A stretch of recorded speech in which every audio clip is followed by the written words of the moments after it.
Hi, Jana. Welcome to the Soul Spark podcast. Hi, Kelly. Thanks for having me. I'm so excited to have you here today. And okay, we're going to start off with the first question that I ask every guest. And the question is, what sparks your soul? It's interesting because you asked me this question a few months ago, and I don't know if I'm thinking the same way now as I was then.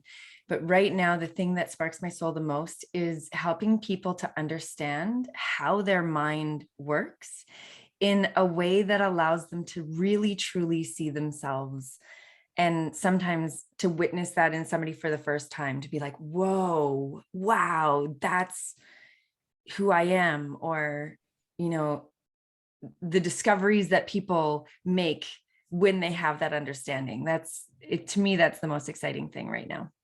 Yeah, what a powerful, opportunity to be with someone when they're experiencing that. Cause that's a huge moment, and I'm sure you had that moment. I'll ask you about it in a minute, but I know when I had that moment, my whole life changed from there. So Everything. yeah, Yeah. what a gift to get to sit with people through that. I love Yeah. it. Okay, so I'm adding in another question, and you're the first guest I'm asking this with. And it's perfect because you're an expert in astrology. So, what is your sun, moon, and rising sign? And maybe when you tell us that, you can tell us kind of how that like feels to you, what that means to you, all of that. Okay, so I am a Libra sun and I'm double Virgo, both my rising and my moon. I And love it. yeah, and so I actually have a Virgo stellium. So my rising and my moon have a bigger influence on my big three than my sun alone. And I was born when the sun was under the horizon. And so I was born when it was dark outside, and the moon was above the horizon at the moment of my birth. And so this is something that a lot of people don't actually look at in their chart, but it will tell you if your moon or your sun has a bigger influence on you. So I personally relate more to the Virgo archetype, which is super hardworking, always wanting to be their best. A Virgo as a moon, I would say the biggest challenge is sometimes my equanimity overrides my emotional embodiment, meaning in moments where people really need me to connect emotionally, it takes me a bit longer to get there, because the nervous system of a Virgo rising and moon needs to feel safe first. And so my need for safety and the way that my nervous system goes into protection mode overrides my ability to connect emotionally straight out of the gates. But if I feel safe and things are organized and like all things are kind of have their place as a Virgo thing, then I can get vulnerable and open up and do all those things. And I say that because with the moon, that's where we connect emotionally. So there's a bigger impact there. And then at the same time, one of the gifts I think of having so much Virgo is that I'm wired to look for how to help things to heal. I'm wired to look for how to make things better. And so most times, anything that I'm working on, I'm constantly trying to up level. And then the shadow side of that is that it can come across as like having too high of expectations or being overly critical, or there's always two sides to everything. And then I'm a Libra sun, and that shows up like I need everything to be beautiful. Actually, my inspiration when it comes to creative work, it doesn't, like, the plug on my creativity opens when I'm surrounded by beauty. So my books are color coordinated in my library here. And I always invest in my business. I invest in a graphic designer because currently my graphic designer, she starts my creative process, even though she wants me to start hers. But for me, as soon as I see something start to become beautiful, I'm like, oh, and then this and this, and it becomes like this. And then the other side of that Libra sun is also really connected to social justice and, fairness and making things right in the world. And as much as I want to shut up about some things, I can't. Like, it's not possible. We need people like that in the world, though. you know? Yeah, I know. But then the nervous system side of me is like, oh, but sometimes we just need to give people's nervous system a break because it's too much. Mm-hmm. And so my activism now, I'm pulling it through in different ways. Like, how can I help people heal? How can I help people feel safe? How can I be a voice that helps to soothe a weary soul? And that kind of activism is just as necessary. And then it actually feels a bit better for me because I'm participating in creating more beauty in the world. And so that's I where I'm love at with that. it right now. Amazing. So Mhm. it's really funny. I'm a Virgo sun and I'm a Libra moon. Oh, And then I'm a Cancer rising. But it's interesting hearing you talk about, even though they're in different planets, I guess you'd say, or different aspects. I relate a lot to what you said about certain things. And, I'm not an expert in astrology, but I love it. So I would love to like continue that conversation with you at some point and talk about so, how those kind of play off of each other. I love yeah, it. so fun. Well, okay. You are, an expert in Yoga Nidra as well. And so will you just tell us about your journey to discovering astrology, discovering Yoga Nidra? Like, how did you get to where you are now? You Mhm. can start from like the beginning or from wherever you want and just kind of give us your background and why you do what you do today. Okay, well, it's a long and windy road. There's so many inputs. And the short version is every single thing in my life that led me to this moment now. There's not one thing, whether it was when I was a little kid, I grew up in kind of a dark zone where I could sit under the stars every night. And when life wasn't working out the way that I wanted it to, that's where I would go, laying on my back, looking at the stars, watching the moon. And so they've always been a source of safety or soothing for myself, or comfort, or where I go to find answers, even though then it wasn't astrology. It was, that perspective shift that happens when you're really caught up in your own drama to look and be like, oh, we're a speck of dust, like what are we in this big grand universe? And for me, that was always such a healing perspective to go like as big of picture and just be like, okay. But then I had quite a bit of social anxiety in high school and in the beginning of university. I think traveling really helped me with it. But I had this mind that was like torture, whoever lived in there during that period, whoever was renting space in there, which was me, obviously, it was an expression of me. It was incredibly challenging. And so I needed something to help me shift it. And I was a yoga practitioner. I became a yoga teacher. But it wasn't, and I meditated at a daily meditation practice. Like I did not miss a day of meditation for a decade. As a teenager? No, as a Oh, young adult, like in my 20s, okay. and part of my 30s. I think during that time, I maybe missed less than a dozen daily practices. Wow. So I was super committed, but it was actually when I found Yoga Nidra was the first time I experienced a quiet mind that stayed quiet beyond the time sitting on my mat or sitting on my cushion. Like it actually started to shift the way my mind or my brain or the neurology was working, like my inner workings changed. And quite literally in one session of doing it, for the first time, the rest of the day was quiet upstairs, which was like, is this seriously possible? And then little ego me in my, mid 20s, I was like, well, I didn't connect it to the Yoga Nidra practice. And so I didn't continue, like I didn't dive deep yet, but I did continue going to that class. And it did eventually start to compute that this is what was changing my inner landscape. And then while all of that was happening, I was always interested in astrology. So like I said, it's like everything comes together. But when I really got into it was when I did my training. I got like a love note from Spirit that was like, you need to do this training.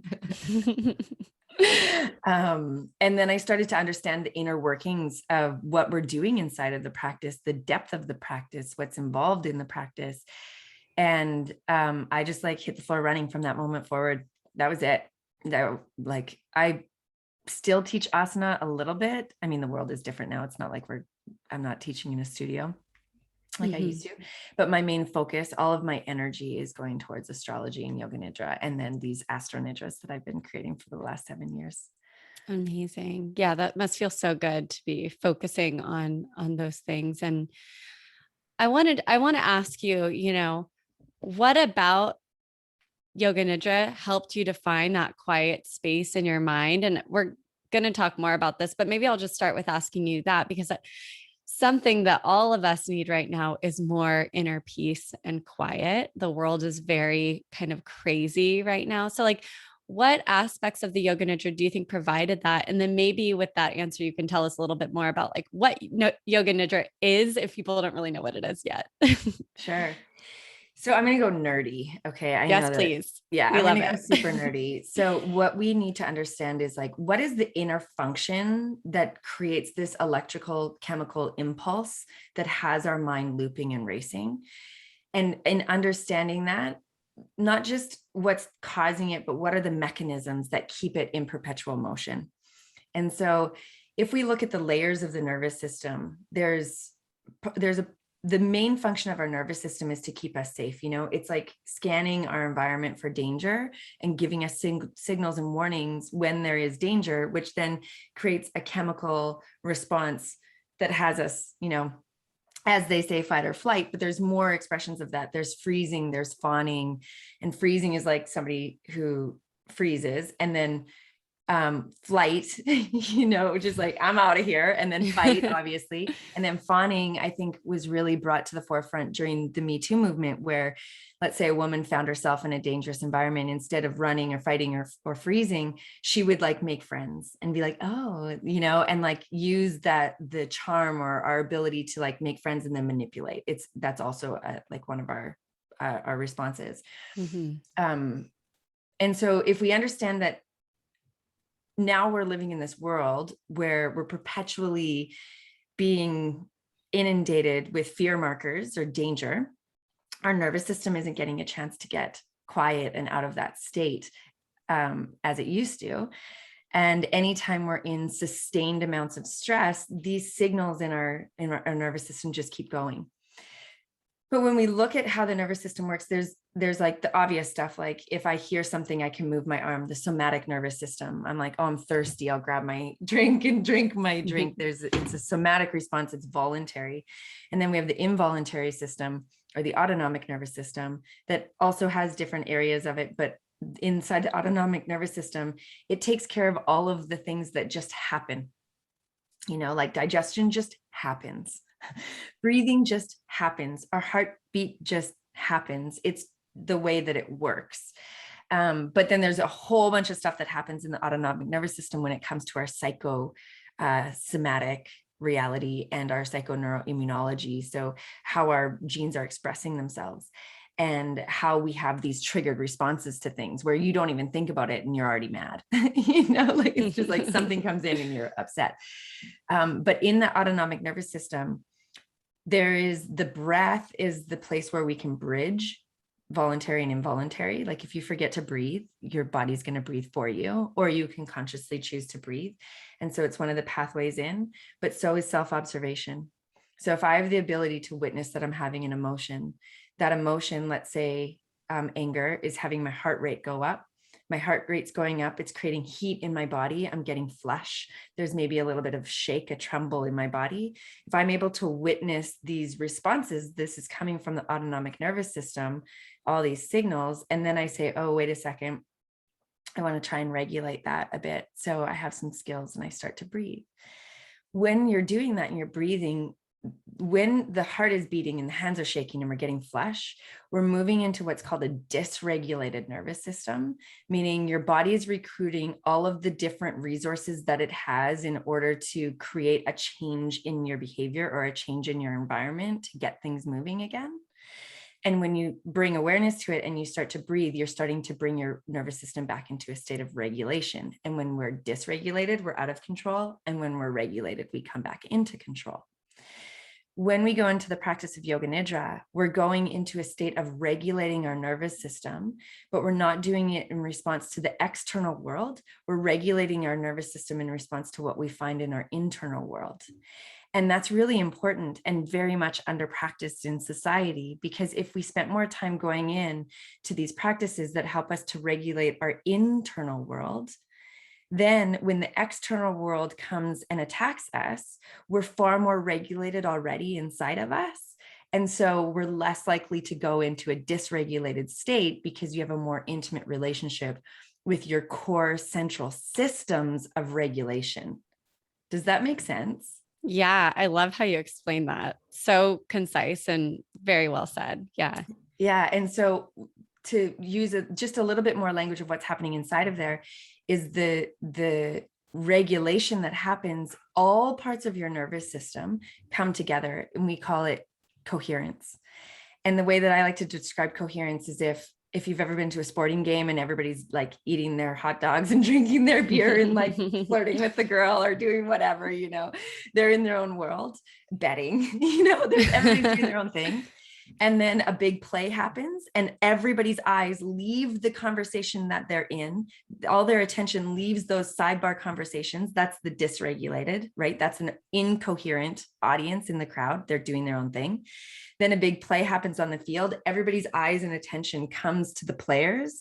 And now everybody in the stadium is on the same page. They are coherent. And if there's like a mascot that's yelling, "Go team, go," now there's an even greater coherence that's happening amongst the crowd. Now imagine that crowd of 20,000 people are the 20,000 different inputs that are affecting your nervous system in any given moment. And those things in my inner regulation is like, I have to do my email, my text message, my Instagram, my pay my bills. I have to update my whatever, my children need things, my husband needs things, I have to call my mother-in-law back, like the 10,000 things, right? That's the incoherent crowd. And then the practice is the play on the field that's saying, "Hey, go, Jana, go. It's time to pay attention." And all those parts come together. And what happens, because the nervous system is signaling the endocrine system, so all of our chemicals, all of our hormones, all of the chemical system of the body that changes everything from your emotions to your overall health. When you come into a coherent nervous system, the chemicals that are signals are the chemicals of healing.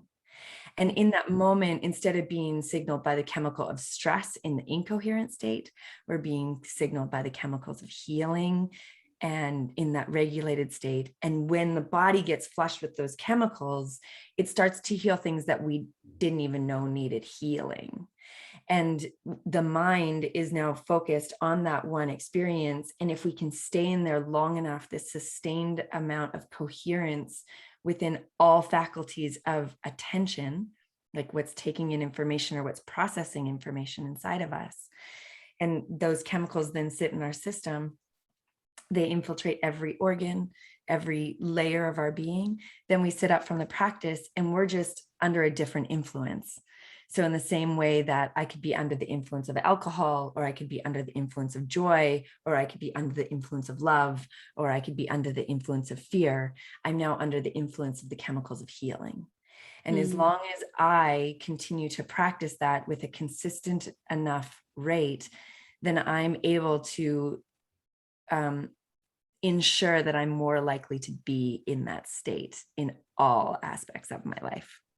Yeah. So the more you sit with that and you actually practice it, it's like you're automatically attuned to going towards that state, even when things hit you when you're out in the world.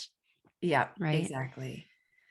That kind of reminds me of, I don't have children yet, but I've heard that, you have to let babies cry in their cribs so they learn to self-soothe. And that kind of just reminded me of what you were saying. It's like we're learning as adults to like self-soothe in a way and activate that system. And then we like begin to do that more. I don't know if that makes sense, but that's kind of what popped into my head. Maybe Yeah, you would know more as a mom. it's interesting that you say that, because that concept of leaving them in the crib to cry and self-soothing, now that we know more about the nervous system and how we regulate, it's actually putting our children into dysregulation from the beginning.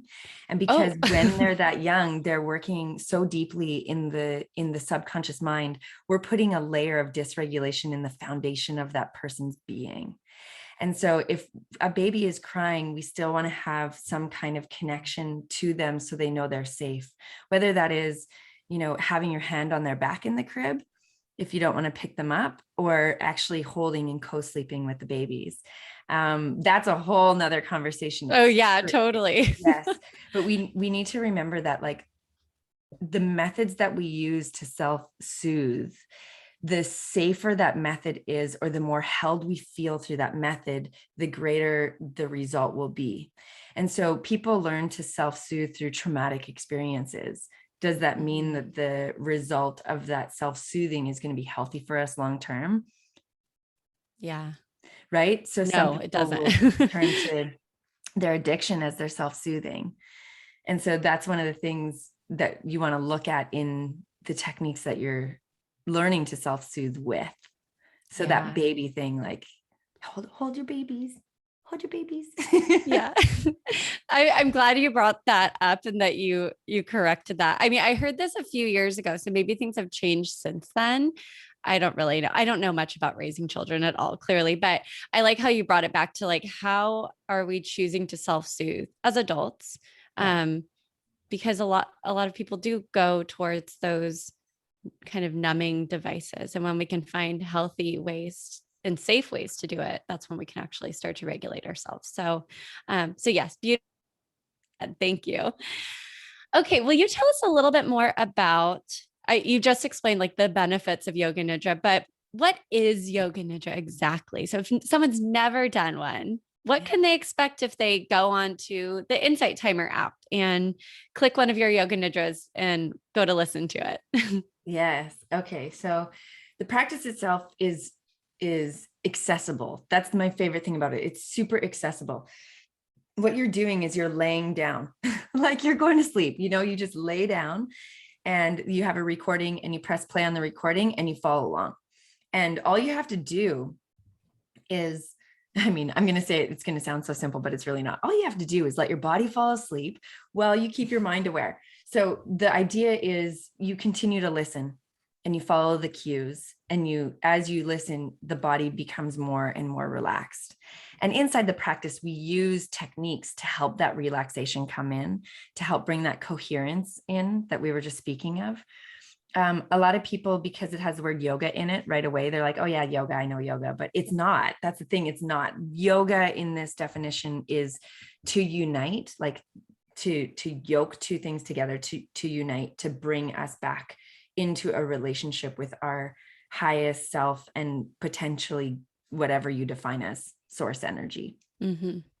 And then the next thing that people often do is they compare it to meditation. And meditation is done seated upright with your spine erect, right? And Yoga Nidra is done laying down with your spine reclined. And this is an interesting piece, because I don't think one is better or worse than the other. But what I've begun to recognize in myself or in the practice is that meditation is more masculine in nature. It's more upright. It's more like, this is the technique. I'm going to do this technique and I'm going to calm the undulations of the mind. Like I'm going to keep bringing myself back to my breath again and again and again until my mind finally gets quiet. Where in Yoga Nidra, you're laying down, you are in a receptive state, you're receiving all of yourself back. There is space for all of your emotions and all of your worries and all of the 10,000 thoughts. And instead of saying you're not allowed here, like we do in meditation, we say, bring them all in and let me listen to them. And so the practice itself is like this beautiful divine mother that comes in and says, I love you at your messiest. Let me hold you through this. Right? We all need one of those. Yes. And so you lay down, and by allowing all of yourself to be part of the process, you said you don't have kids, but I do. I have a 2-year-old and a 7-year-old. My 2-year-old, both of my children, actually, they're like, Mom, look at me. Mom, look, Mom, look, Mom, look, Mom, look. And sometimes they don't need anything other than my attention. And the second I look, they're like, they're fine. They don't need anything. And that's kind of what our thoughts do. The 10,000 thoughts, they're repeating and repeating and repeating like an alarm bell, like do something about this thought, change your life, say something to somebody, whatever it is, the repeating thing, you should have, would have, could have done it different. If you did it again, you do it like this. And those thoughts just want to be looked at, but usually we spend our time like kind of swatting them away, like, oh, don't have that thought. Oh, it's too painful. Oh, that, and we're attacked by where they used to describe the nervous system fight or flight as a saber-toothed tiger coming to get us. It's just our thoughts coming to get us. And so we're in that thing, that state of stress. But then if we sit down and look at it, the thoughts are like, thank you. And then they just sit back. Right. And just acknowledge me. Yeah, exactly. By looking, listening, validating, holding them as revered within yourself, it leaves that space for them to process. And then because we're going quiet into that coherent state and we're getting the good chemicals, we actually have incredible processing systems built into the human design. And so we set you up in order to allow those processing systems to work. But what we're doing in the practice, oftentimes you'll see a body scan, or you'll be guided through a body scan. And so we're working from the peripheral nervous system into the central nervous system and just giving your attention everywhere. And so using the body as the subconscious mind, you're just bringing all parts into a singular focus, but it's more like a spacious awareness. So we create this spacious awareness through this global body scan awareness. And then we will work with the energetic body. So often there'll be something like the observation of breath, or my favorite is to observe the natural phenomena of expansion and contraction, because every single cell is always pulsing. But then once you're in this unified awareness of your whole body, you can feel the whole body pulsing. Sometimes people will feel it quick. Sometimes people will feel it big. Sometimes people will be able to get their energetic body really small and then like really big, like much bigger than their house, And so to be able to feel that, so you're working with your energetics. And then we'll often work with the mind and the emotions, which is, there's so much depth in that, because if we were to look at the world right now, we have this world of polarity, right? I'm just going to say, people that are for the system and people who are against the system. It's kind of how I see it now, right? Yeah. And then there's definitely. a million things within that, but it's like, I'm going to do what the government says and I'm not going to do what the government says. Yeah, absolutely. And in that divide, we're all still part of a community, right? Like if we're looking at, we are one humanity, but it doesn't make me less human if I sit on a different part of that divide than you. We're both still human. We're just humans expressing ourselves in a different way. I don't know where you and I sit on it is to know if we actually are, but just saying like in general. And what happens is we have different emotions that come from the same source, humanity, and choose to express themselves in a different way, the divide. And so we have emotions like love and grief that are really coming because of a relationship that was held sacred, right? And we grieve because we love, and we love through and if we can love through our grief, we can process that grief. Or we have like hot and cold, and then you can filter a million different emotions through hot and cold. Not one is more right than the other. They're both expressions of temperature, and temperature is going to express itself as a result of its environment. And if we can learn how to move into hot and then move into cold and then hold cold and hot simultaneously, we start to be able to recognize that these different expressions, although they look different, they come from the same source. And I think right now that's so important, because we have created this culture of othering that is actually causing tumult inside as much as it is causing tumult outside. And it's the same with any pair of opposite that you could ever bring to the practice, whether it's pleasure or pain, night and day, right and wrong, truth and a lie. When we look at every polarity comes from a similar place, and we can build more tolerance, we can build more inner peace, we can build more everything through that. It's amazing. People really get challenged by this part of the practice. And what's cool is, for myself, I probably took me 5 years to be able to sit in that part of the practice. I would just fall asleep and then I'd wake up. Yes. body's like, we're going to shut down now. Yes. Yes. He was like, not ready for that. Not Yeah. ready for that. And then so we do the pairs of opposites, and, depending on the practice, you don't have to go into the most, like, I use an example that's super obvious because I wanted people to see the opposites, but it could be something as simple as like forgiveness and resentment. I mean, that's not simple. That's huge. But like in my relationship, I'm married, I have children. The resentment is something that's a part of relationship that we either allow to simmer and create like a cancer effect in a relationship that eventually causes it to break down, or we can transform resentment into conversation and eventually forgiveness, which creates more strength in the relationship. But it's probably come from the same thing. The example I like to use is if the garbage gets taken out or not. Like, it's so silly, but this silly thing, this unconsequential thing creates a fracture on one side, or like a offshoot into one side of the polarity or not.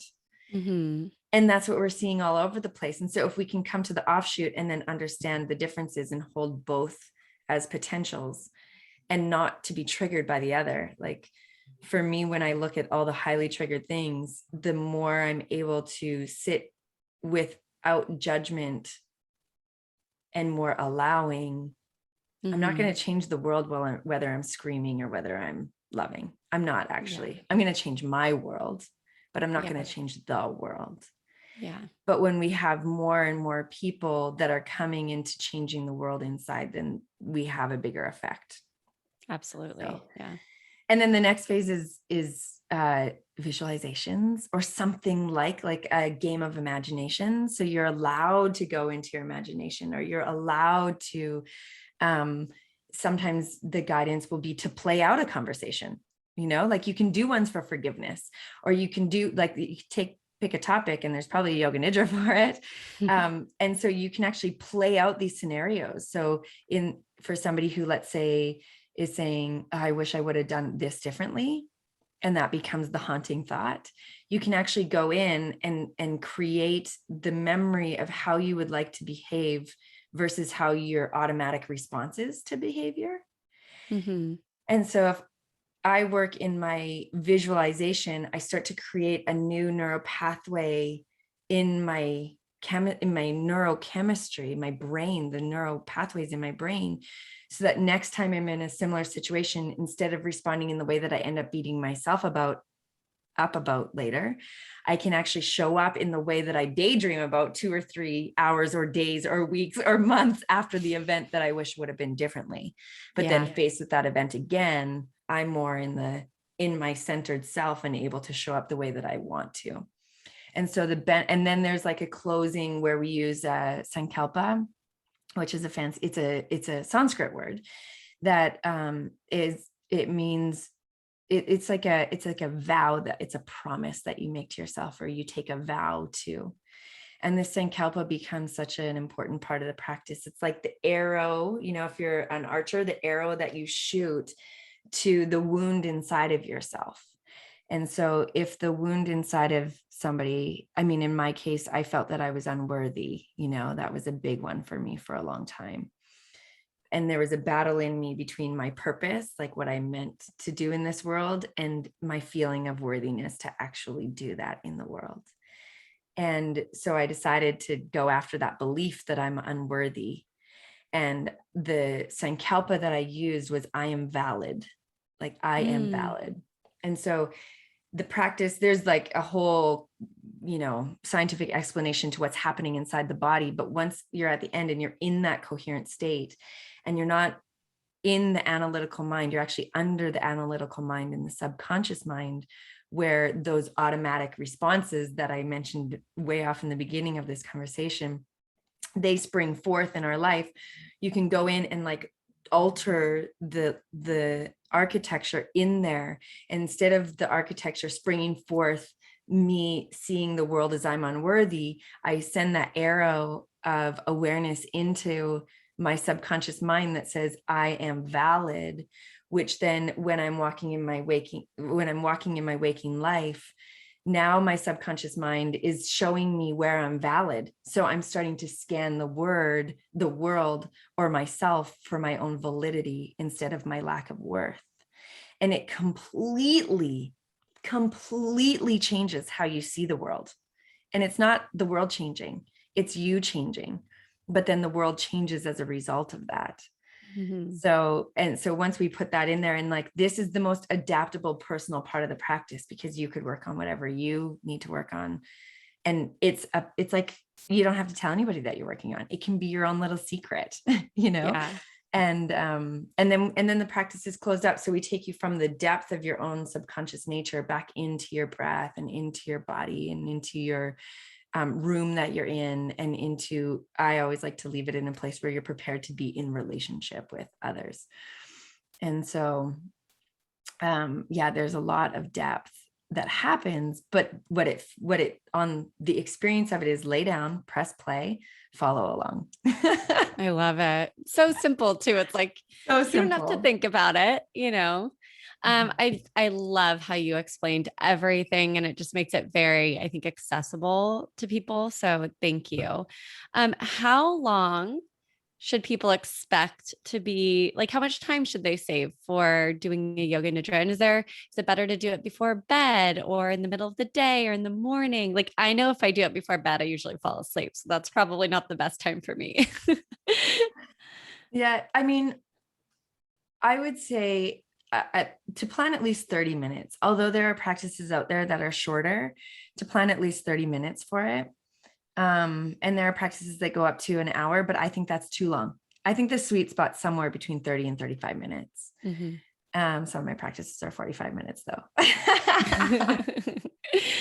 It's hard. I feel like, oh, sorry, go ahead. I was just gonna say, it's hard to fit it all in, but that's like a really skillful practice that's 35 minutes long. Yeah. Yeah. And I was going to say, I'm sure part of the reason it has to be at least like a decent amount of time is so you can drop into that subconscious state, right? That's exactly right. Yeah.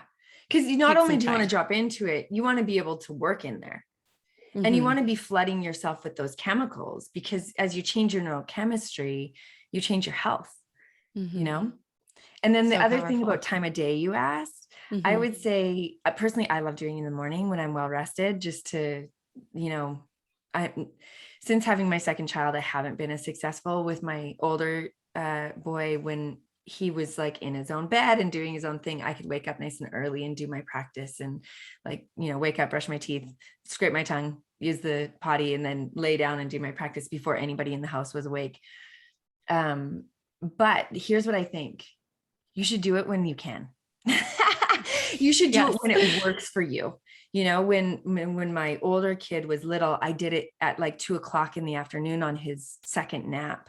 And that really worked well for me at that time. And now I do it whenever I can, which a lot of times it means before bed, because that's the reality of my life at this time.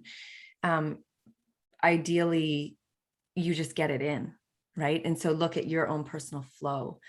There's benefit to doing it in the morning. There's also benefit to doing it before bed, you know, to help you process the day, right? Just like dreams will be a processor for your day, you're preempting your sleep with a processing, like an information processing technique that will allow you to go into a deeper, more restorative sleep. And then you'll get the benefits of sleep, because sleep is like the best immune booster you can have. You know, sleep is an we need it for our mental health. We need it for all layers of health. Sleep is so important. Yeah. So I think if I don't get a good amount of sleep, I feel so a little cranky. Yeah, it's important. I love it. Yeah, I'm a huge fan of a morning practice, but like you said, like it's not accessible for everybody all the time in their life. And yeah, just anything that you do that's important for your mental, physical, spiritual well-being, like as long as it in, right? That, like you said, that's the most important thing. So I love that. Do you want to tell us a little bit about your Astro Nidras and how you kind of like combine those two things together and all of that? Yeah.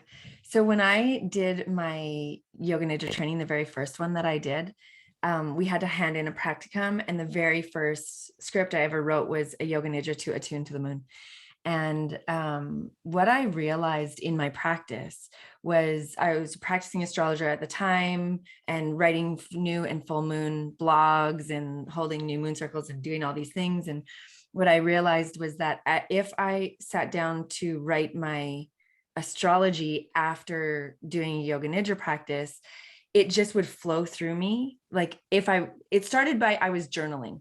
And so I was journaling whatever was coming up. And then I would go and look at the astrology, and I was like bang on attuned to the astrology through this experience of connection, because you're connecting to this thing that's so much greater than yourself, right? And that's what astrology is. It's a connection to these larger forces.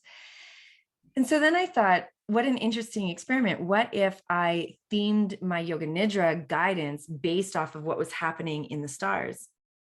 And at the time I was living in Venice, California, and I was teaching at Love Yoga Space, which is just such it's an amazing space and community. And I would just guide, like I would let astrology guide it. And people were like, this is awesome. Like, these should be recordings. You should be streaming this. And I was like, what, you think we'll be like interested in that? And so it was like my test ground there. And then I recorded 3, and I put them out, and they, like, people bought them. And I was like, what, really? Okay. Like, it just kind of happened like that. And actually those 3 yoga nidras that you find on Insight Timer, I ended up repurposing those for Insight Timer. So Ground into Your Inner Wisdom was originally a Taurus Astro Nidra, and Remember Who You Are was originally an Aries Astro Nidra, and Connect, or what is it called? Something about perspective. Oh my gosh, it's so long ago that I put this up there. Something about gaining perspective, like shifting perspective. That was an Aquarius Astro Nidra. And because the first time I started and then I stopped, and I didn't make a whole series, like I didn't make a whole year. And each year I theme it off what Jupiter's doing in the sky. So, yeah, so those ones didn't have like a set. And so I just put them on Insight Timer. That's how you got to do it. That's right. Reuse that stuff. Yeah. It doesn't Exactly. need to just sit there. Check this out. These are cool practices. Go for them. Yeah. And so then they became a thing. Like that's just how they came. And now it's really amazing to see how the community that practices the Astro Nidras are able to support each other through it, because we're recognizing that we're going through similar things at the same time, but through our own unique expression. And so the community is it's so cool. They'll be like, oh yeah, I was working on, whatever it is, loving myself more. And then they, have shared experiences with that. And that's beautiful. Yeah. It's so important to have that connection with other people and realize you're not alone in your experience, even though it is different. But like you said, many times we're experiencing the same things together, and that togetherness makes us feel like we're not alone in the world, which is super important. Yeah, totally. So can you tell us, so we're recording this on October 6th, 2021. I'm going to post this a week from now. It's going to air. Can you give us a little gist of what's going on in the Astros when this airs? I know right now we're in Mercury retrograde, and so far so good with recording. So go us. So today is actually a massive day in astrology, which will be felt still when you publish this. It's the Libra new moon today. It is Mars and the sun are resetting a 2-year cycle, and Pluto is stationing retrograde. When this is released, we in between now recording and when it's released, we have Mercury and Mars resetting a new pattern. Then we have Saturn stationing direct. So I'm going to break this down a little bit, because everything that's happening now is going to influence, I'll explain. So a Mercury cycle lasts 2 years, and our Mars cycle lasts 2 years. With the Mars cycle lasting 2 years, Mars is the planet that it's like our passion, our purpose. It's how we penetrate our life. It is what are we willing to go to battle for? It's our competition, our that part of us that just jumps in and goes and does things. It's aggression versus assertiveness versus passive aggressiveness, like that scale of expression. And it's how we do things and like how we desire it to be done. And when Mars was in Virgo, it just spent the last 2 years there. And Mars in Virgo can be very critical, like very critical, but it's coming from the intention of wanting to make things better. We relate. Yeah. But if you look at like culture, like just look at social media culture, we have this call out culture, which is coming from a good place. We want people to be better, but it's like hyper critical. We have cancel culture, which was like the next step of call out culture. And this is all very Mars and Virgo stuff that's going on in the world. And it's also, tensions have been mounting of like, you're right, I'm wrong, right? Like these types of tension have been mounting. But now we have Mars moving into Libra, and Mars in Libra is a different expression. Mars in Libra is like, hey, wait a minute. We have to weigh the scales of justice here. We've got two sides. You may feel very strongly about one side or the other, but we still have two sides trying to coexist in this society. And there's one side that feels that this would be justice, and one side feels that this would be justice, right? And Mars in Libra is going to say like, wait a minute, even though I don't agree, I'm going to spend a moment to try to understand, because we need to feel safe again, right? Yeah. And so like to weigh the scales of justice. And also I think Libra is the great harmonizer. Libra is the great harmonizer. And so Libra wants to bring more peace and more harmony to anything that it's involved in. And because it's Mars, it's how we do things. And I think that it would be an interesting experiment to just look in your life of where like each individual looks in their life where they were highly critical and where we could learn to listen a little bit better. And, you know, like that's a nice shift. I feel very hopeful about this shift for the next 2 years. I think that's a great idea. Sounds great. Yeah. Sounds please. wonderful, you know? And then at the same time, so 3 days later with Mercury and Mars resetting their cycle, also in Libra. And I actually didn't look up what their previous cycle was because it's not as clean as the sun one. But this one is, you know, it's going to influence Libra, how we speak, like, so that cancel and that call out culture, or I mean, apply it to anything. I'm just using that as an example. I don't want to get myopic in it. I actually want to keep it more vast. That's a big deal. And then Pluto stationing direct, and then Saturn's going to station direct. And then after that, Jupiter's going to station direct. And then after that, Mercury's going to station direct. And this is something that I've been trying to help people to conceptualize. I would say that everybody can agree that the world is changing at a rapid pace.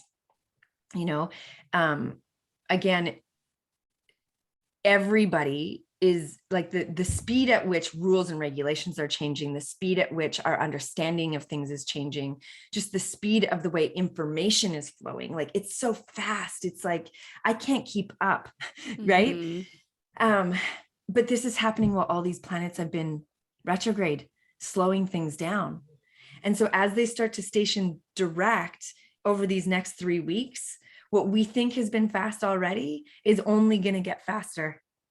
And so this, to me, the only thing that makes sense to me with this astrology is that it is so imperatively important that we understand how to regulate our own nervous systems.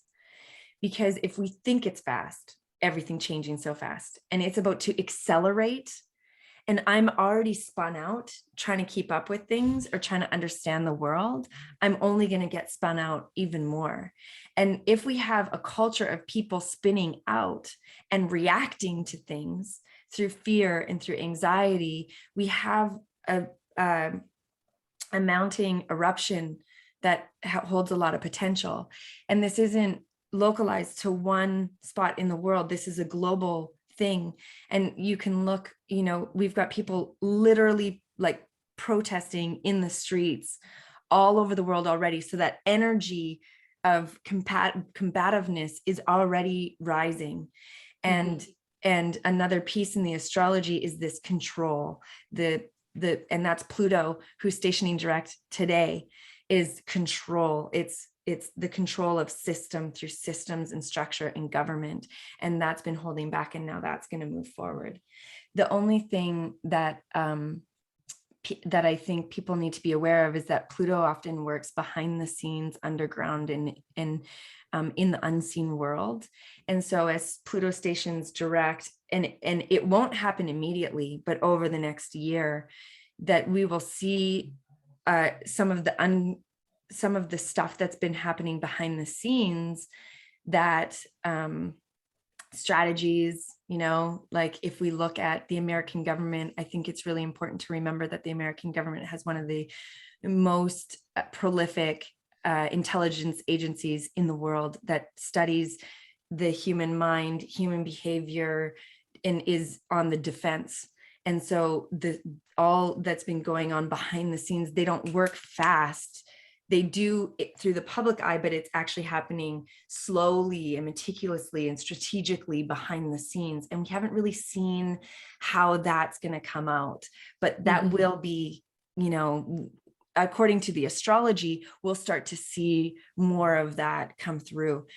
And so I think from an individual level, the astrology right now is telling us to really step out of the programming as much as possible, meaning anywhere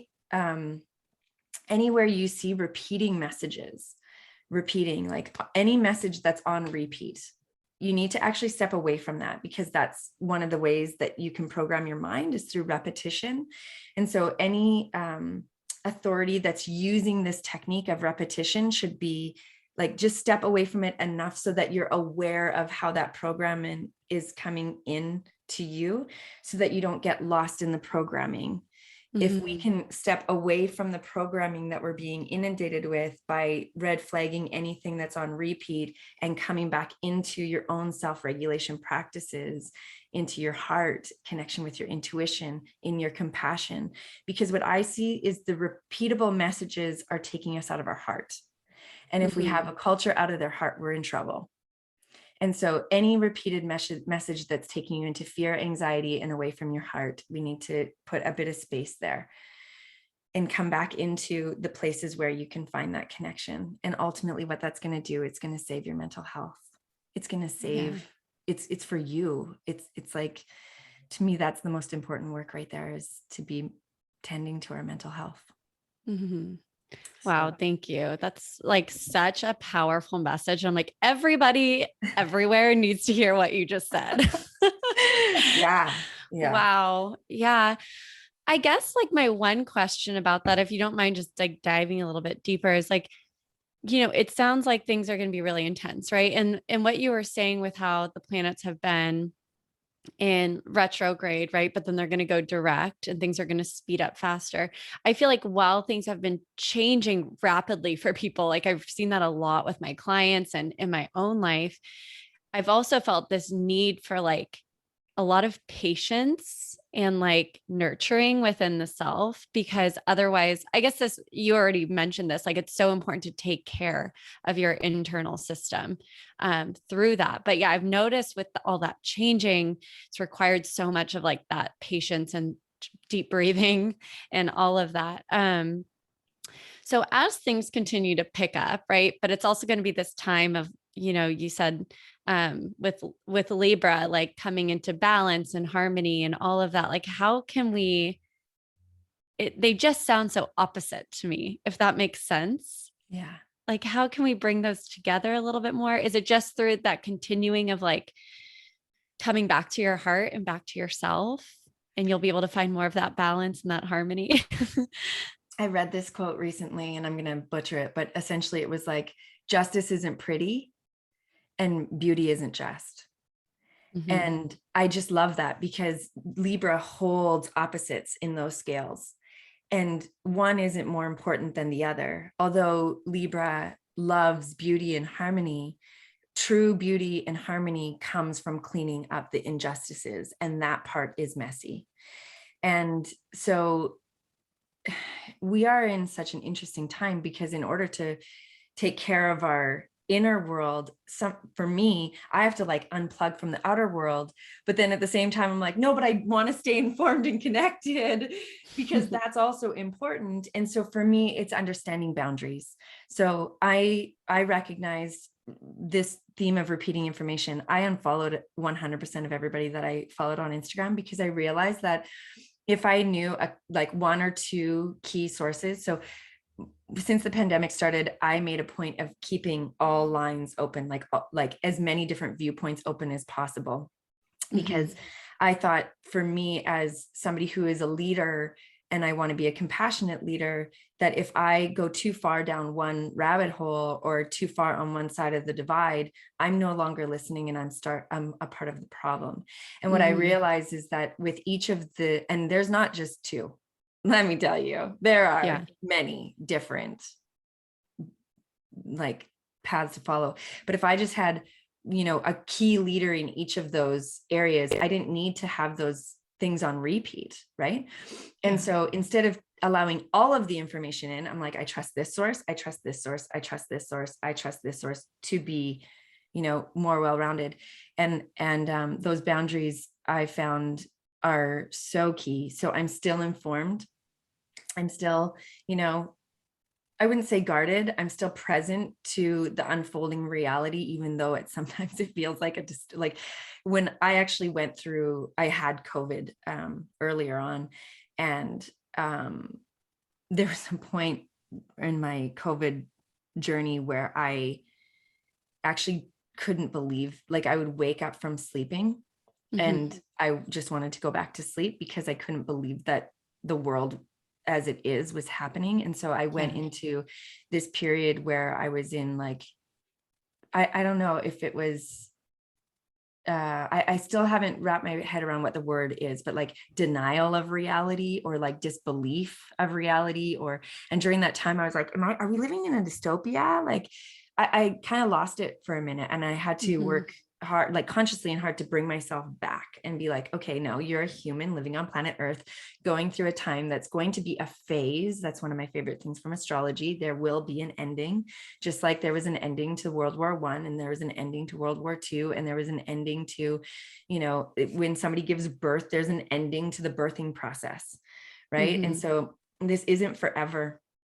This is a time, and it is incredibly confusing, and it is more difficult than ever to know who to trust. And it is the only thing that we know that's true is that it's all essentially unknown at this time.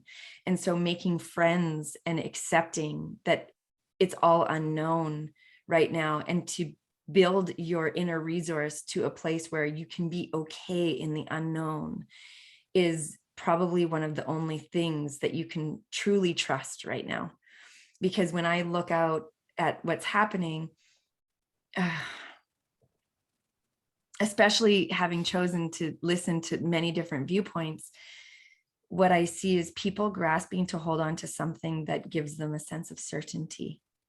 Yeah. And that sense of certainty is actually taking people away from reality. And so it's challenging to find safety when you're holding on to something that is inherently unsafe. And so with that as the techniques that people are using at our core self, we have this feeling of not being safe. Yeah. And so the only place that's truly safe is that we don't know, but entering into that field is a scary one. Yeah. So it's just scary no matter what. So, but once you're there, like I'm in the unknown right now, I feel safe. I actually feel safe. I don't feel under threat of any things at this moment. I feel safe. When I look at the scary things in the world, I see that too as an expression of human consciousness. Yeah. Right. It's like now you're in a space of surrender, and I mean, that's the word that I put to it. But yeah, absolutely. It's the fear being projected out into the world. I don't even know how I'm saying this, but I get what you're saying. Yeah. Well, that's why I think unlatching from the repeating messages is so important. Yeah. Because I'm not saying that the messages are wrong. I'm not saying like don't listen to what's going on, you know, and I'm not saying they're right either. I'm saying stay aware, but don't let them take up your mental real estate. Like this is like our mental real estate and our heart is our greatest asset. And so don't give it away. Don't let somebody take that from you. Don't let a message take that from you. Don't let an entity, and by entity, I mean like a news force or a person on Instagram that's really good at looping you in emotionally. Like, don't give that away. Hold that sacred for yourself. Yeah. It's like, it's keeping your power, and it's thinking for yourself, but from your heart and from your intuition. Boom. Yeah. Yeah. So, Well, still being responsible. exactly. And yeah. So, wow, this is such a good conversation. Oh, thank you. Thank you.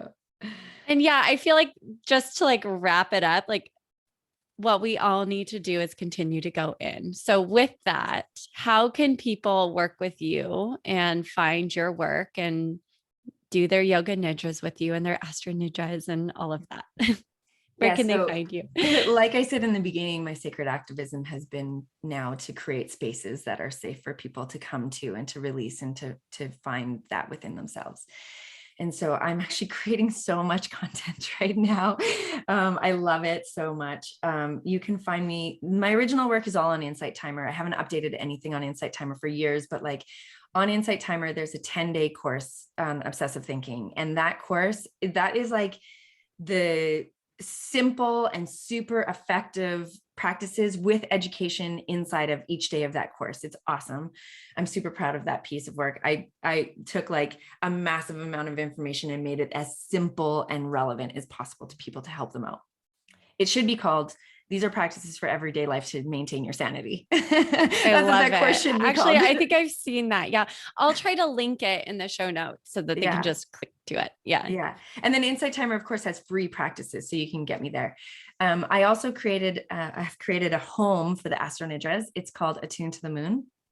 And at Attune to the Moon, the membership is, I can actually give your listenership a code for 50% off.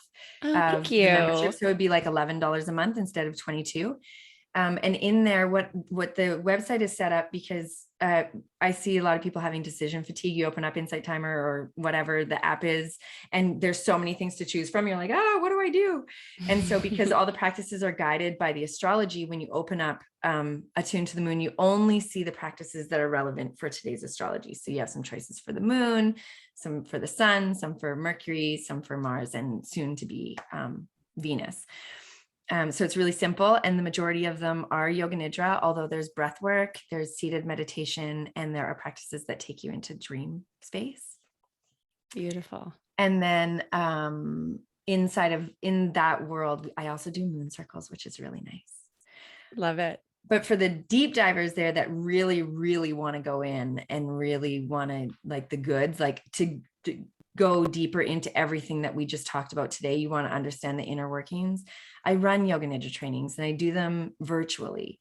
And in these trainings, I allow space for both the mystic that just doesn't care about the scientific understanding of everything to thrive, as well as the person that needs the understanding. I'm a Virgo. Like I have an analytical mind. I need to understand, but I'm also a mystic. And so my experiences first came through my understanding, first came through my experiences. And then I sought the scientific understanding of the experience. And so the way that I broke down this course is the first three days of work, it's virtual, you can do it however you want, are purely for your experience. Like this is your experience and you're going to go deep dive into your experience. And then the second like module is the scientific understanding. And it's a combination of live and recorded. And the way that because I feel that one of the things that we're losing in the virtual world is a sense of community. And so I only open the doors to this training twice a year. And I limit the number of people to 50 maximum in the group, so that when I'm on my big screen, I can see all of your faces in the Zoom room. The live sessions are actually mandatory because I'm certifying you in a technique that you can then share with other people. And the recordings you do on your own time. And then there's a practicum. And so the community is really wonderful because our mandatory live sessions are interactive and they're relevant to what's going on today for people. I keep politics and all the divide stuff, all that's not included. We stick to the practice. Like I stay very much like, this is how the mind works. This is how your chemical body works. This is how your electrical system works, and really to help you understand and see yourself, to be so empowered and connected with your intuition and your deeper knowing. And those trainings, this is my third one that I've done online now, but I've done many, many in person. People come to me afterwards, years later even, and sometimes immediately, and say, this has changed my life completely, to have this understanding so that I'm not so I've had one woman say, I'm not a victim to society anymore. And I was like, that's amazing. Yeah, she's living an huge. empowered life versus being a victim to like what's going on in the world. And so that's in November. So registration's actually opening this week. And Perfect. yep. And it always sells out. I've never not had one of these sell out from the very beginning in person. And, if I was in this for the money, I would just let people go and go and go, but I'm actually in this for the connection and the deeper understanding. And I care deeply that your experience is rich. And so we keep it limited. So yeah, if you are interested, don't wait. Great. I'll get the link from you. I'll put it in the show notes. And so yeah, hopefully, I guess this will come out right after that launches. So probably simultaneously. Yeah. Get in there, people. Get in there. Yeah. And we need it. I'm doing graduated pricing with this one as well. So there's like the price of what the course is. And then there's a slightly lower price for people that need some financial assistance. And there's a slightly higher price for people that are in greater abundance that could help the people that are less. And hopefully that all balances itself out. And then I also offer scholarships. I have 3 spots for BIPOCs. And I always say that I'm going to do 3, and I usually end up doing 6. So we'll just see who applies for the scholarships. But amazing. I love that. Yeah. You're so wonderful. And thank you so much for coming on the show and sharing all of this very important wisdom with us. I'm going to clip that video. I'm going to post this and that. So many like amazing highlightable moments from this conversation. So thank you. And where can people find you on Instagram? And is Attuned to the Moon the only website that they can go to, or do you have another one? Yeah. So where you'll find the Yoga Nidra training is my personal. So it's janaroemer.com. We can put the Roemer has a rogue E in there. So we'll put the spelling in the show notes for you. Yes. And then my Instagram is Jana_Roemer.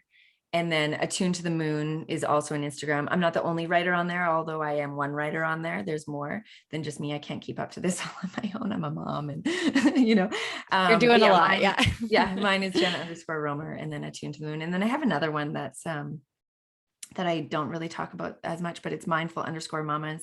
And it's a resource for moms. So with like informed with all of this stuff, although I don't talk about it, I keep it to like feel good memes. And I've decided that is a safe space on the internet, on Instagram, where it's just like, here's some light, like, here's some feel good. Here's some, nice stuff. Good. Yeah. And we have a lot of moms that listen to this. So there's quite a few different points they could pull from this, and hopefully they'll go follow you over there and get that lightness. We all need a little bit more of that in our lives. Yeah. So thank you so much for coming on. This was wonderful. Thank you so much for having me. The timing is perfect. It really is.